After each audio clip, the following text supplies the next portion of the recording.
So guys, this is iBot once again for you, and today we are going a little off topic, I guess. So the purpose of this video is, informing the audience about what exactly you look for gaming in the perspective of an iPhone. All right. So the thing is, my streaming setup has been messed. My Wi-Fi is down, so I can't stream for a couple more days until this lockdown ends. So till then, let's make some tech videos. I thought of it. So let's get into this. This is the iPhone comparison between multiple versions of the iPhone that were released, and based on it, I'll provide you with the most optimistic version for gaming, I guess. And is iPhone good for gaming? That's the main question of today. So, starting with the iPhone 7, we leave all the iPhone 6, iPhone 5 behind because they are too outdated and they are not actually suitable for gaming. So, the iPhone 7 came with 32, 64, and 256 GB in space.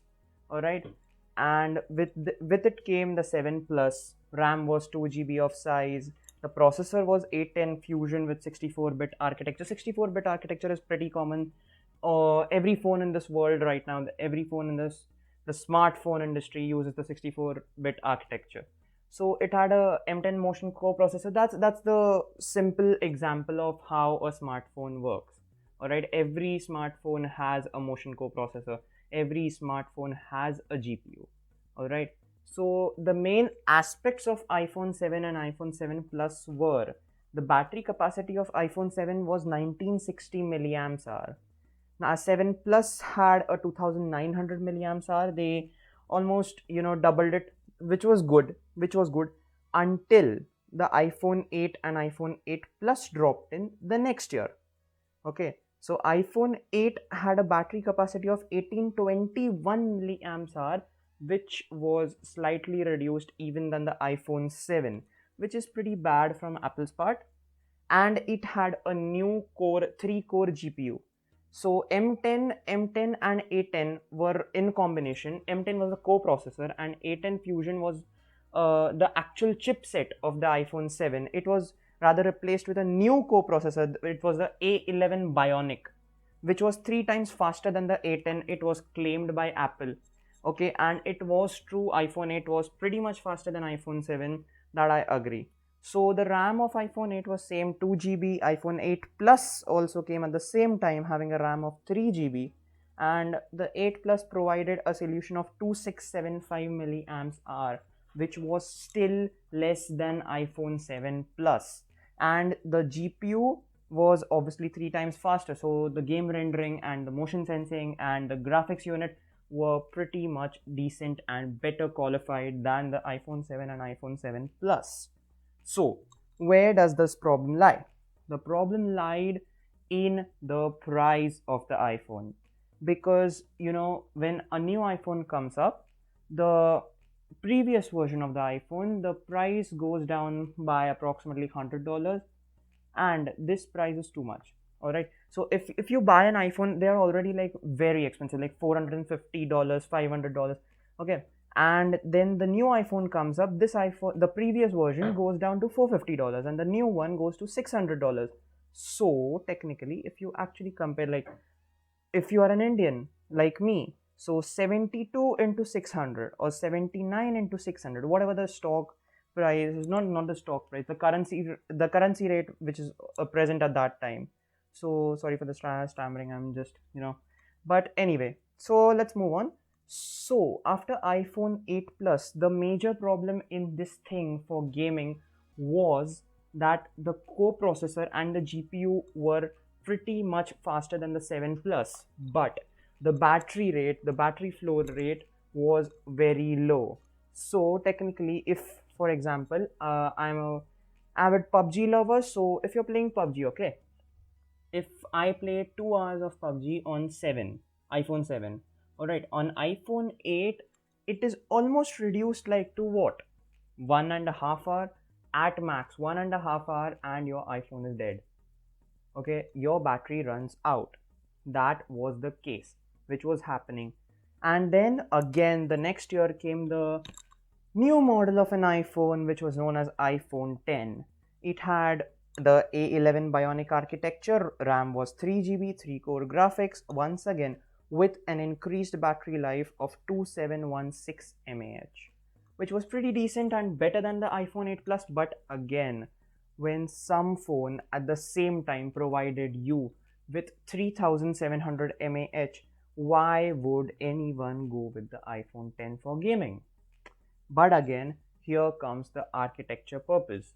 The GPU and the CPU of Apple was way too dominant at that time. So the gamers still preferred the Apple iPhone 10. But, but, but, the later stage came with the iPhone 10R, which was a bummer in the gaming industry, which came with a battery life of 2942 mAh. That's milliamps hour, 294 to 2942 milliamps per hour, and it occupied of the A12 Bionic, which was a rather developed 64-bit architecture from Apple, which was a pretty good thing. It had 4 core graphics instead of the 3 core graphics. For explaining the 3 core and the 4 core graphics, I'll make a new video on it. Stay tuned for that. But in the meanwhile, just I'm rolling through the specs. So it had a A12 Bionic chip with a RAM of 3 GB, and it had 4 core graphics, faster than the iPhone 7, 7 Plus, 8, 8 Plus. Obviously, A11 Bionic was the max, and iPhone 10. iPhone 10R came with a banger of A12 Bionic, which was way, way, way more faster and smoother. Then was the 10s Plus, obviously, which came at the pretty same time with 3174 mAh. RAM was 4 GB at that time. 10 Plus came with a battery life of 2815 mAh with a RAM of 4 GB at the same time as well. And all of these 10R, 10s Plus, and 10 Plus were occupied with the A12 Bionic chipset, which was way, way, way more better than any other processor at that time. Then, on the next year came the bummer, the iPhone 11, with a RAM of 4 GB, 3110 mAh, which was a suitable price, which was a suitable battery life for the users. But the price, again, iPhones are way too expensive. That's the main thing of it. Then came the iPhone 11 Pro with a RAM of 4 GB and 3046 mAh. But iPhone 11 and iPhone 11 Pro had the best deal of co-processors and graphic units with them, which had 4 core graphics, of course, and the A13 Bionic architecture. The Apple A13 Bionic architecture was proved to be the best architecture in the chipset industry at that time for a smartphone. It had the fastest co-processor, it had the best GPU output, and it had phase resolution, instead of which was offered by the other devices as, which was, I guess, something other than phase. It was the output resolution was digitalized, and on the iPhone it was based on how much light is present and the softness and the sharpness of the images that was being co-produced. I'm going into the core electronical details of these chipsets. For explaining the graphics, the GPU and the CPU performance, CPU and GPU, I will compare all of it in another video. This is just for an overview of how an iPhone is maybe suitable for gaming or is it not. So then was the iPhone 11 Pro Max, which had the highest battery life ever given by an iPhone. It was 3969 mAh with the A13 Bionic architecture, and RAM was 4 GB. Okay, so these were the iPhones right here. A13 Bionic, 3969 mAh with a RAM of 4 GB, and obviously 4 core graphics. So what we get from this is that the iPhones, the CPUs, the GPUs, everything was actually the best at their time. But where did it fail to capture the gaming era? It failed in the price resolution. Like, if you are from say a middle class family, all right, so you can't actually spend like $700 on one phone. Okay, and comparing it with the Snapdragon 855 with which had a graphics coprocessor of Adreno 640, if I'm not wrong. And Adreno 640 is pretty much similar to the 4-core graphics. If I am correct, then it must, resemble the strategy that actually the Snapdragon 855 had a little bit less resolution but the greater sharpness. Once again, there comes the play of money. The Snapdragon 855 phones were a lot cheaper than the iPhones in the market at that time, or even this time they are still a lot cheaper than the iPhone. So what would you buy as a middle class family? Obviously, your most optimistic solution to this would be a Snapdragon 855. So there's where the iPhone failed to capture the market. All right. So if you actually reduce the iPhone's price by like $200, then the iPhone would be the best possible solution to all your gaming problems because it has the best GPU ever. According to me, I myself am an Apple user and I do pretty much know that my phone runs faster than the others. But where does it lack now is the price era. Price is everything. That's what it is. And the let me name one specific phone. OnePlus 7 came at that time, and OnePlus 7 had Snapdragon 855 with a battery life of 3700 mAh at almost half the price of an iPhone, or even less than that. So if I'm actually buying a 10 plus, if I assume, so that is 2815 mAh, and on the same hand, OnePlus 7 stands with 3700 mAh. Obviously, I'll go for the battery life first because it won't drain out. It's like more 1000 mAh more, which means I'll get about an hour or an hour and a half more at the most. And the OnePlus 7 came with a RAM of 6 GB. Now, everyone would assume that, oh my goodness, the Apple iPhone's RAM is way too less than the Android RAMs. That's how actually the Android and Apple users compare each other. So I will be making a video on it as well, how exactly the RAM distributions happen in an iOS device and in an Android device. Still there the Apple stands tall. I'll show you how. I'll make a good new video on it. So comparing it with it, that OnePlus 7 Pro also came into the picture with a battery life of 4000 mAh. Now if you are a battery lover, of course, so the but obvious choice to you would be the OnePlus 7.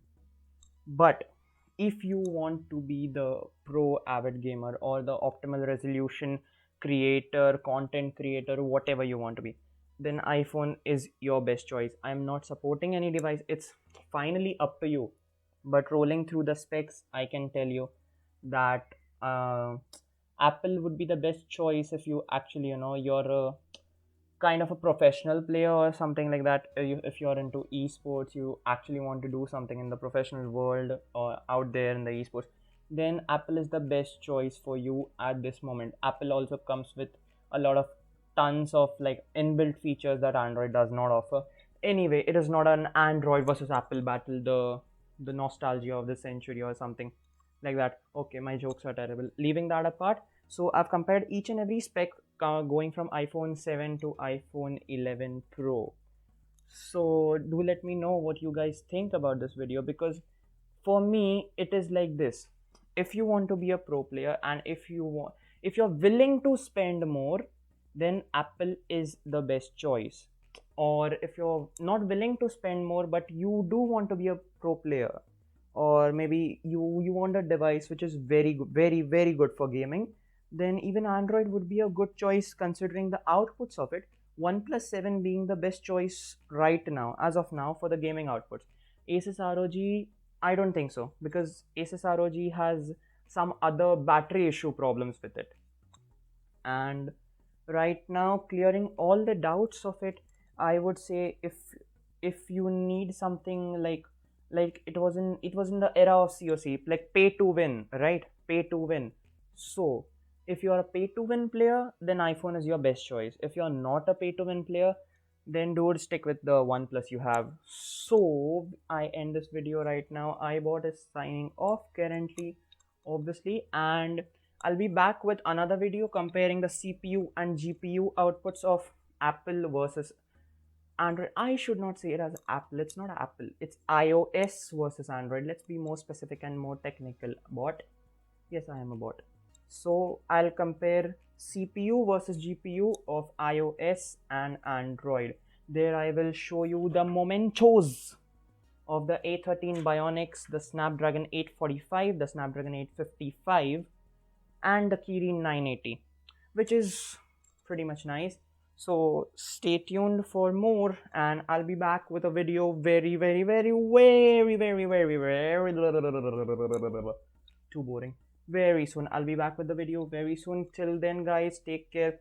The final result, the final conclusion, the final ending is, if you are a pay to win player, iPhone is the best choice. And if you're not a play to win player, then stick with your OnePlus or your any Android phone that you get in the market. So guys, do look at the CPU and GPU specs before buying any device for gaming, because CPU and GPU specs are the most crucial elements of gaming, instead of just going for the battery life. That's my personal opinion on this topic. Like, go for the CPU and GPU specs rather than going on the battery life, because battery you can obviously recharge it. All right, that was a pretty bad deal. Okay, so peace out guys, meet you in the next video, CPU versus GPU comparison of iOS versus Android. Till then, take care, stay safe, let the lockdown get over fast, boys. Way to go. So iBot, peace.